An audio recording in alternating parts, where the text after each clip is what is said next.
to the Muslim Street. Again, that is the sound of Miss Latifah. She is a hip-hop and R&B artist as well as a spoken word artist out of Atlanta, Georgia. You're listening live to the Muslim Street as we discuss a lot of turbulent news that's going on right now in Central Florida and Florida in general with the upcoming GOP primary on January 31st. Remember, that is a closed primary, so only registered Republicans will be able to vote for that. But right before we jumped to the commercial break, we were discussing the irony and the hidden messages between the redistricting that happened, the changes to the voting laws that happened, as well as the 2012 presidential campaign that's coming up, the presidential election. And then after, if you look at all of this, and then you also look at the importance of Florida, the importance of the I-4 corridor in this upcoming election, it seems very ironic to me. Yeah, absolutely. So, we cannot be remiss of giving a shout out to Senator Nelson for holding these hearings and bringing this to the forefront and putting some light on it, because those politicians that do support us, we got to support them. Definitely, and as well as we definitely have to give a shout out to the League of Women Voters of Florida, Rock the Vote of Florida, and the Florida Public Interest Research Group Education Fund. Those are the three groups that are also suing and trying to get more attention, trying to get more judicial interaction on these voter laws. Yeah. So I had a personal issue with being harassed when I came back in the country from trips abroad to Muslim countries. Once they stole my camera, Homeland Security, just stole the clip out of my camera, the whole memory card of over 300 pictures that I took of mountains and beautiful rivers and oceans and the people. And I wrote a letter to Senator Nelson. And I got to tell you, not only did Laila, respond right away, his office did, they did a thorough investigation of the backs of these people in the Detroit airport on Homeland Security. And of course, they came back saying that they denied stealing my memory card out of my camera, which I saw them do. They took my camera and they disappeared, and they came back, and I got home and I had no memory card in it. On top of that, I had a broken foot, and I was in a walking cast, and they made me stand for 2 hours while they interrogated me with, who did you talk to when you were in this city? Who did you But I do have a recollection of my interaction with Senator Nelson's office, and I want to tell you, they're on the ball, and we have to stand up for those who stand up for us. I used to work out of Senator Nelson's D.C. office, and I love the energy in that atmosphere. And that actually was one of the biggest motivation for me while working in Senator Nelson's office.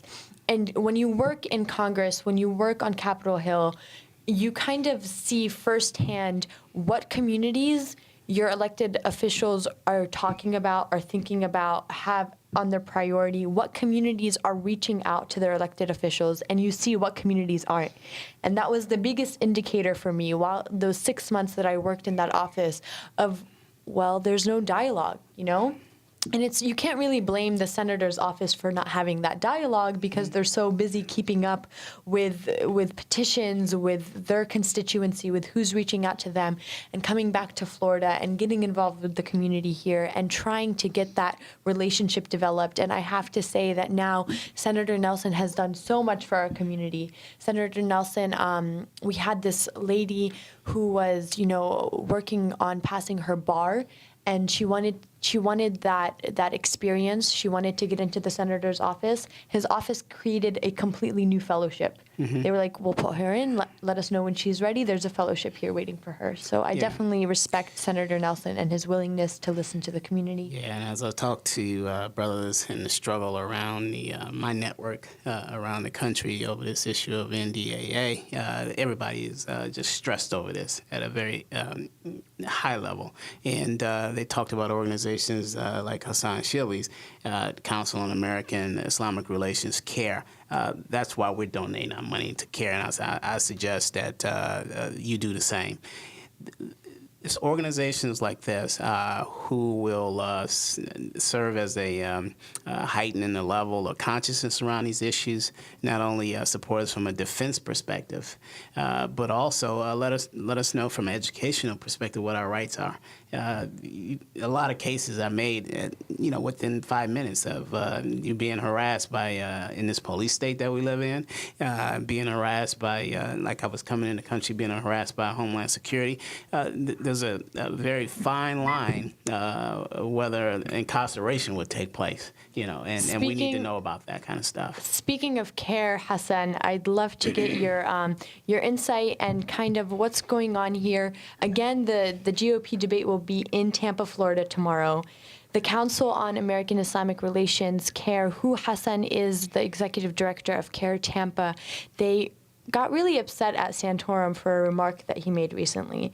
And it was a pretty unrational remark in my point of view. But quoting Republican presidential contender Rick Santorum, he said, "I get a kick out of folks who call for equality now. The people on the left, well, equality. We want equality. Where do you think this concept of equality comes from?" said Santorum. This was while he was in South Carolina campaigning, and this was on Friday, so pretty recent. He continued that rant to say, it doesn't come from Islam, it doesn't come from the East and Eastern religions. Where does it come from? It comes from the God of Abraham, Isaac, and Jacob. That's where it comes from. Can you comment on this? This is troubling on many levels. Besides the fact that it's completely factually inaccurate and almost made up, it's very troubling to me to see the leading Republican candidates trying to make Muslim Americans the other and the enemy. They are trying to divide our community. They are creating this fake witch hunt. They are trying to divide us as Americans and trying to tell the good-hearted, Baptist American, Christian American, Jewish American that don't trust your Muslim neighbor, that Muslims cannot be trusted, that their religion is the other, that they are the enemy. This is very scary. Very, very scary. Again, it's just a witch hunt. Not to mention it's completely baseless. First of all, the Prophet Muhammad, peace be upon him, in his last sermon, the last sermon he gave before the farewell sermon, he said that take care of women. They are your partners. He said a white man is not superior to a black man is not superior to a white man. An Arab is not superior to a non-Arab is not superior to an Arab. He is saying these principles of equality that we in America to this day are having a hard time learning and understanding. Nearly 1,500 years ago, and by the way, women didn't get their rights in this country until 1920, Mr. Santorum.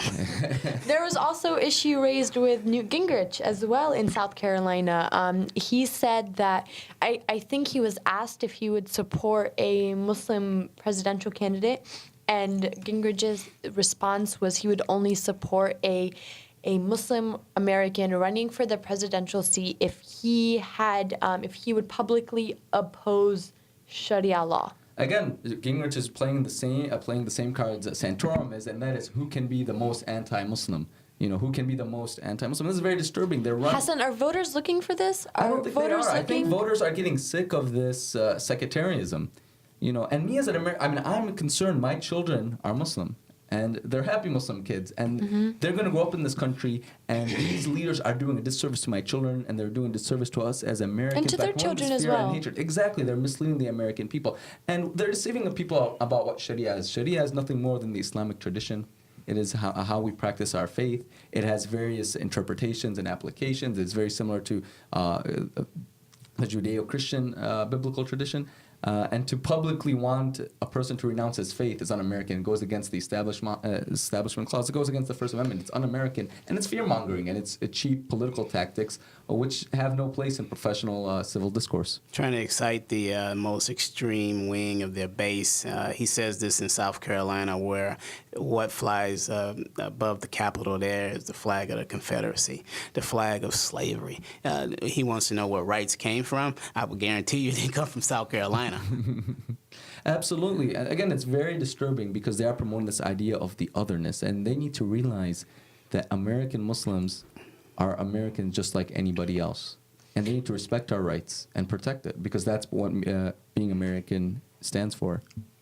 The Center for American Progress recently published something called Fear Inc.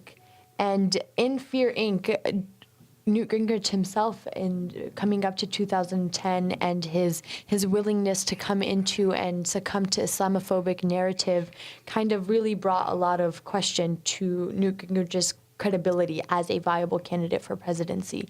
So what we're seeing is just a number of recent reports documenting the growth and promotion of Islamophobia nationwide, documenting and bringing in money, and it's kind of become this industry. And a lot of these politicians, unfortunately, on the right, are succumbing to this industry of Islamophobia. Is it because they're getting money from this industry, or is because I can't really say that I know constituents are looking for this dialogue from their candidates. No, it's one way is because they don't have any real answers to the real issues. So it's a distraction. So it's a distraction. They want to lead a witch hunt. They want to create an enemy. They want to make it us versus them. They want to make Muslims as the other and galvanize and promote hatred and run a campaign based on hatred, which is ineffective and it's harmful to our nation.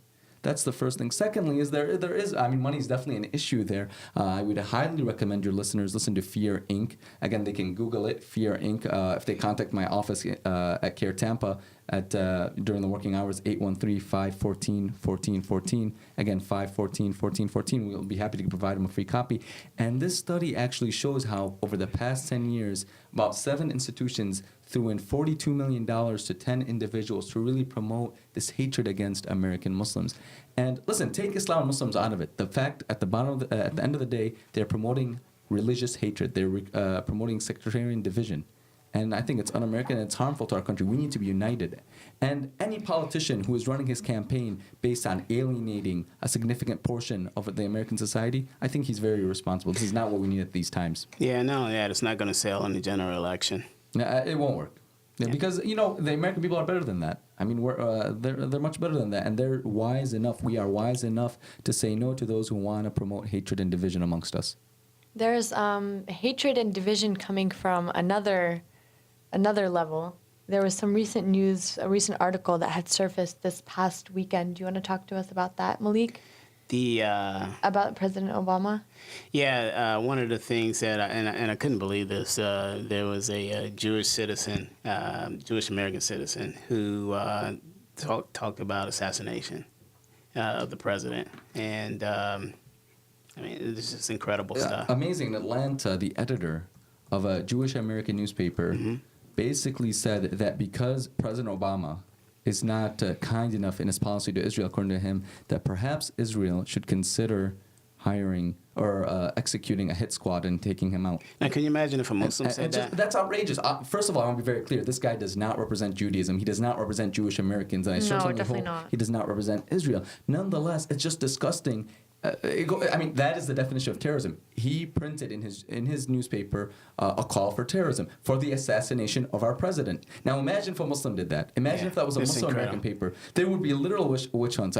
Houses would be burnt down, unfortunately. Right. So it's outrageous. This gentleman that we're talking about, his name is Andrew Adler. He's the publisher and owner of the Atlanta Jewish Times. So I'm guessing if it's the Atlanta Jewish Times, there's quite a readership. There's quite a following here. And after this got hold of some of Haaretz, which is a popular Israeli publication, he did issue an apology, and now he's clear. He's good. He said, I very much regret it. And that's it. I wish I hadn't made reference to it at all. Try telling an American Muslim to or any person to call on the assassination of a president. Do you think an apology will get that person out of jail? Not. And not only that, I wonder how this is playing over in Israel right now. How does this playing over in Israel to the extreme forces that are there? Well, you got to think, if he's the editor of a newspaper, this must be on some people's minds. Again, my understanding, it's probably on the minds of an extremist minority. It doesn't represent the Jewish people. I assume it doesn't represent the Israeli people. However, the fact is, if a Muslim did it, the extreme right-wing conservatives would be blaming the entire Muslim population on what one person said. And this isn't just one person. He's the editor of a newspaper. So it's amazing. We need to drop this double standard. Yeah. We need to understand that if a Muslim extremist does something wrong, a Jewish extremist does something wrong, their actions do not represent their people. And we need to judge individuals, not people. We got to quit stereotyping. Definitely. And the reason I asked I wonder how this is playing over in Israel, the Mossad. squad who are engaging in assassinations of Iranian nuclear scientists right now. They nailed about 5 of them to date. And when you play this type of just craziness, to anybody can get a hold of this stuff. Well, I think, and people are unfortunately very ignorant. For example, how many people know that the Israeli government blew up a United States warship, the USS Liberty, was attacked repeatedly by Israeli gunships? And many sailors died, and they were killed. And then where's the uproar again? Yeah, about where's that? the uproar? It's amazing. So we gotta quit this double standard, I think. And this is a very clear lesson that there's extremists in every group, and extremists are the enemy, not any particular group as a whole. Thank you, Hassan. Again, you're listening to the Muslim Street live on WTAN 1340. We have with us today in the studio Hassan Shibly, who is an attorney as well as an executive director for the CARE Tampa office. Please join us when right after this quick commercial break. Okay.